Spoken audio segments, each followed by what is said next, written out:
이 최종 판단은 집값 변동과 자금의 활용성, 이 삶의 지수 등등을 고려해 당신이 해야 한다. 이 집을 살 돈을 다른 곳에 투자하여 수익을 많이 낼 수 있다면 그렇게 해야 한다. 그러나 전세를 월세로 돌리고 주식 투자를 해 쪽박을 찼다는 말은 들었어도 부자가 된 사람은 만나지 못했다. 이 월세를 살면서 자금을 굴리게 되면 자기가 부자 같은 착각에 빠지게 되고 돈을 쓰게 돼 결국은 빚에 쫓기게 된다. 이 40대 전후의 가장이고 자금이 된다면 집을 살 것을 권유한다. 한국적 상황에서는 자기 집이 없어 잃어버리게 되는 삶의 질도 생각해야 하기 때문이다. 갭 투자에 대해 묻는 독자들이 많았다. 내 대답은 그 투자로 인해 다른 사람의 눈에 피눈물이 들어가게 될 가능성은 전혀 없다면, 혹시라도 망해도 내 눈에 피눈물이 들어가야지 다른 사람에게는 절대 피해가 가지 않는다면 하여도 된다는 것이다. 이것은 무슨 투자이건 명심하여야 할 사항이다.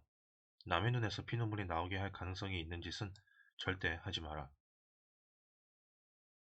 갭 투자를 전문으로 해오던 A는 약 13년 전 대기업이 분양하는 여의도 오피스텔 두 채를 80% 은행 대출을 받아 구입하였는데 미분양이 60여 개 정도 있었다.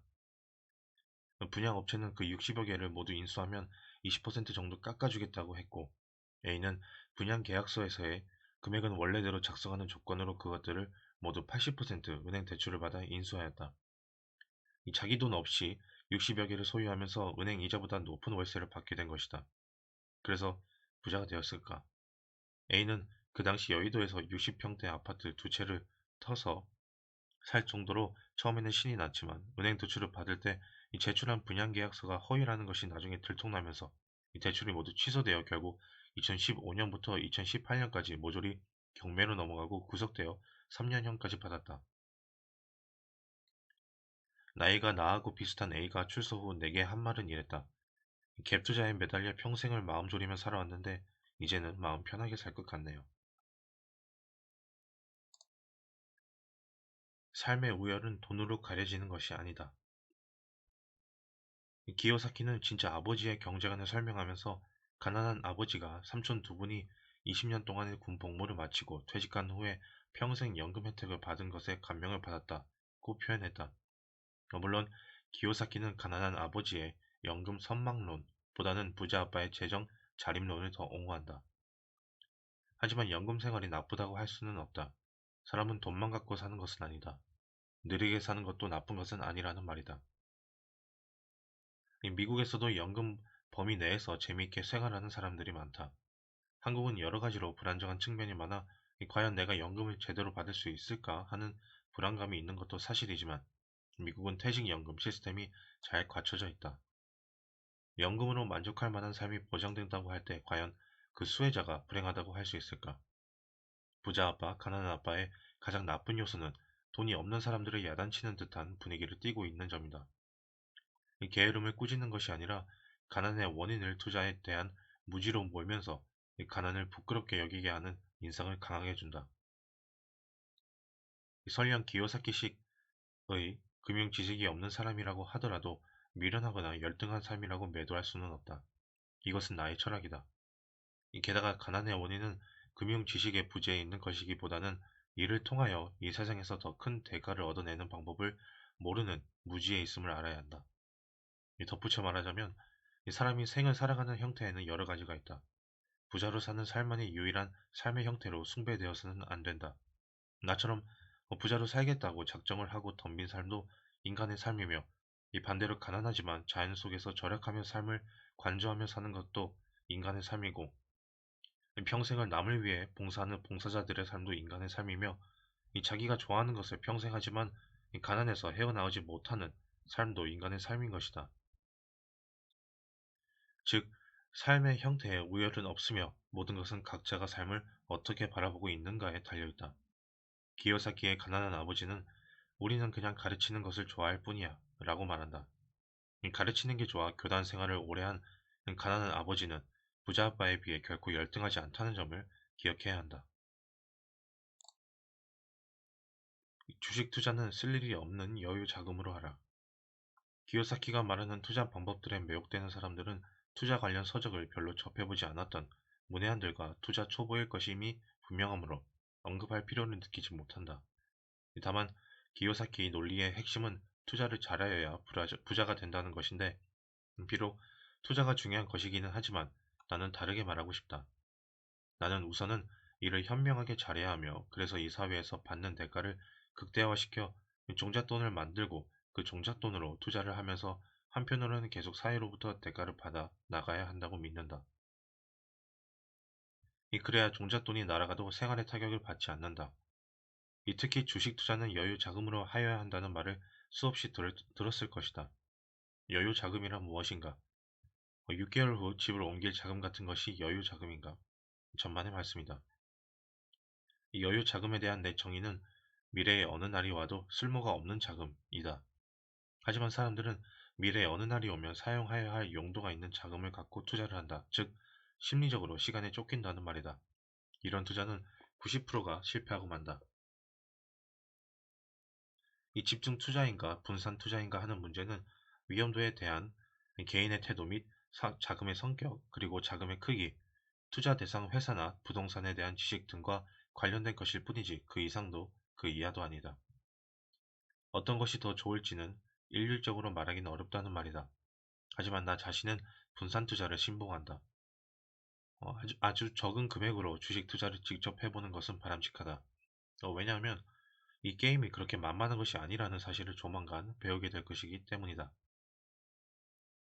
그 사실을 배웠다면 일단은 한 걸음 뒤로 물러나야 할 터인데, 수많은 사람들은 빚까지 내가면서 계속 투자를 시도한다. 이 주식 투자는 늪지와 같이 움직이면 움직일수록 계속 깊이 빠져들어가게 하는 속성을 갖고 있다. 특히 이 투자 자금을 언제까지 얼마로 만들어야 한다는 목표를 갖고 있다면 틀림없이 그 자금은 큰 손들의 수중으로 흘러 들어가게 된다. 다시 한번 명심하라. 이 주식 투자는 경제를 보는 눈이 커졌을 때 여유 자금을 갖고 해야만 돈을 벌 수 있는 게임이라는 것을. 놀면서 돈을 벌 수 있다는 헛된 환상을 버려라. 이 네트워크 마케팅은 기본적으로 휴먼 콘택트에 의지하고 있다. 어느 나라에서건 누군가 찾아와 무엇인가 상품에 대하여 설명하게 되면 그것이 필요하든 그렇지 않든 간에 구매를 거절할 수 없는 마음을 조금씩은 갖고 있다. 또 제품에 대하여 열심히 설명한 상대방의 마음을 헤아려 싫은 소리를 참아 하지 못한다.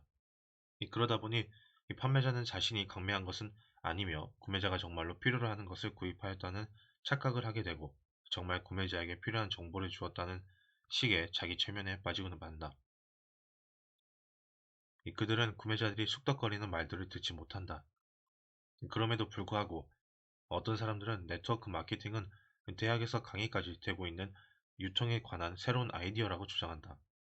또 다른 사람에게 부담을 줄 만한 불필요한 물건이 아니라 어차피 써야 하는 생필품을 집에서 편안하게 홈쇼핑하면서 광고를 하지 않고 유통 과정을 줄임으로써 생기는 마진을 소비자에게 돌려주는 컨셉이라고 강변한다. 먼저 대학에서 강의가 되고 대학 교수들이 책을 쓴다는 것이 대단한 것은 결코 아니다. 게다가 과연 광고비나 유통비를 줄여서 최종 소비자들에게 돌아간 것이 있는가? 시중에서 1,000원에 구입할 수 있는 것을 1,500원에 팔고 300원은 그 물건을 소개한 사람에게 되돌려주는 방식이 뭐가 소비자에게 유리한 컨셉이라는 말인가? 유통 소비자와 최종 소비자를 구분하지 않고 뭉뚱그려 하나로 묶는 것이 올바른 생각은 아니지 않는가? 이 네트워크 마케팅은 생활 자체가 소비이면서 사업이 되는 유통혁명이요. 생활혁명이고 모두에게 이익이 되는 더불어 살아가는 자본주의를 실천하는 것이라고 말하는 사람도 있다. 물론 다른 사람에게 물건을 소개하고 판매했을 때 일정 마진이 내게 주어지는 시스템은 자본주의 사회에서 지극히 당연한 것이다. 그러나 나와 전혀 상관도 없는 사람들이 구입한 물건들에 대한 마진이 그들이 내 하부 조직이기에 내게 주어진다는 것은 결국 나의 노력이 사람 수를 늘리는 데 우선 집중되도록 하게 만든다. 나를 통해 네트워크 마케팅을 알게 된 사람들이 마찬가지로 네트워크 마케팅을 하려고 할 경우 사람 수는 더 늘어나게 되어 상품은 더 팔리게 되어 있다. 즉, 핵심은 소비자에게 물건을 팔아 마진을 남기는 것이 아니라 이 네트워크 마케팅을 하고자 하는 사람들을 아메바가 번식을 하듯 늘림으로써 마진이 떨어지게 되어 있다는 것이다. 이러한 사실을 내가 10,000원을 주고 사용해보니 좋아서 그 정보를 다른 사람에게 주었다는 말로 미화시키지 말라는 말이다. 일상생활에서 내가 어떤 물건을 만 원을 주고 사용해 보았더니 이 좋기에 다른 사람에게 추천하였다면 내 자신에게 주어지는 이득은 없고 그것을 구입한 사람에게 이득이 돌아간다. 그러나 네트워크 마케팅에서는 나에게 떨어지는 이득이 있다. 때문에 필연적으로 피라미드 형태를 구축하는 데만 열중하도록 유도하게 된다. 어느 네트워크 마케팅 회사이건 간에 공통점이 있다. 네트워크들의 90% 이상은 수입이 신통치 않지만 회사 내 돈을 많이 번다는 것이다. 그것도 일반 회사들보다 더 높은 수익률을 기록한다. 결국 그것은 사람들을 영업 사원으로 부속품화시키는 구조일 뿐이다. 전쟁으로 치면 총알바지로 사용하는 것이나 다름없다. 나는 이런 식의 사업 구조를 좋게 생각하지 않는다. 음, 게다가 많은 사람들은 자기 일에서 최선을 다하며 몸값을 올릴 생각을 하지 않고 양다리를 걸치고 네트워크 마케팅을 부업으로 생각한다. 그러니 본업에서는 절대 프로가 되지 못한다. 대다수의 네트워크 마케팅 회사들은 판매자들에게 놀면서 부자로 사는 사람들을 보여준다. 해외 휴양에 데리고 가서 좀 더 열심히 팔라고 은연중에 자극한다. 나는 그게 싫다. 이 놀면서 돈 번다는 그런 꿈을 사람들에게 주는 것이 참 싫다는 말이다.